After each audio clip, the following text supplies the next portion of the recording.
Hey, what's up mga ka-bowlers, maligayang pagbabalik sa aking channel. Halina't pag-usapan natin ang balitang, Giannis Antetokounmpo sa Warriors maglalaro at ang balitang Trae Young to Lakers, matutuloy na. Tara na't pag-usapan natin yan dito sa Basketball Hotshots.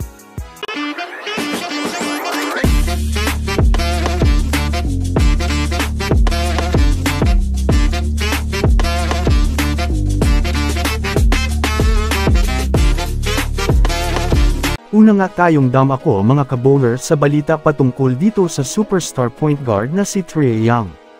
Mainit nga ngayon ang paglipat netong si Trae Young sa kupunan ng Los Angeles Lakers. Napabalita nga po kahapon na nasa radar ngayon ng Los Angeles Lakers itong si Trae Young. Ito ay dahil sa nakikita nga nila na si Trae Young ang posibleng tumapos sa problema ng Lakers sa point guard. Kilala naman nga natin ito bilang isa sa mga bumubuhat sa kupunan ng Atlanta Hawks. Maasahan nga talaga ito sa pagtala ng puntos sa assists at pati na rin sa paggawa ng play. Malaki nga ang maitutulong nito kay Anthony Davis at kay LeBron James kung iisipin. Samahan mo pa ng Austin Reeves ay tiyak talaga na magiging takot na team ang Los Angeles Lakers pag natuloy ang pagkuha nila dito kay Trae Young. Hindi nga po malabo na mangyayari ito dahil alam naman natin na may sapat na assets ang Lakers para tapatan ang kontrata nitong si Trae, kaya naman masasabi natin na mataas ang chance na matutuloy ito.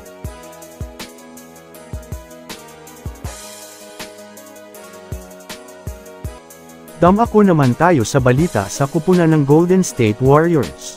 Alam naman nga po natin na mainit ngayon ang usap-usapan sa paglipat ni Giannis Antetokounmpo sa ibang kupunan. Ito ay matapos sinabi nitong hindi na siya pipirma pa ng panibagong kontrata sa Milwaukee Bucks. Plano nga ni Giannis Antetokounmpo maglaro sa bigating kupunan dahil na rin sa desperado na nga itong mag-champion muli.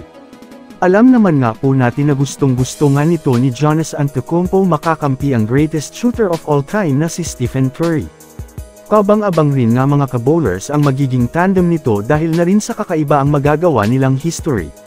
Bukod pa dyan, pag natuloy ito, masusulit nga ni Stephen Curry ang kanyang mga nahuhuling taon bago magretiro. Possible rin nga po na si Giannis na rin ang tumapos sa problema ng Warriors dahil na rin sa masolusyonan nga nito ang problema nila sa big man. Kaya mataas ang chance na gusto nga talaga maglaro netong si Giannis Antetokounmpo sa kupunan ng Golden State Warriors. So that's it for today's video mga ka-ballers. Yan lang ang ating pag-uusapan sa ngayon. Pindutin na ang subscribe, and hit nyo na rin ang notification bell, para sa mga susunod na update sa mundo ng basketball. Again, this is Basketball Hotshots. Thanks for watching.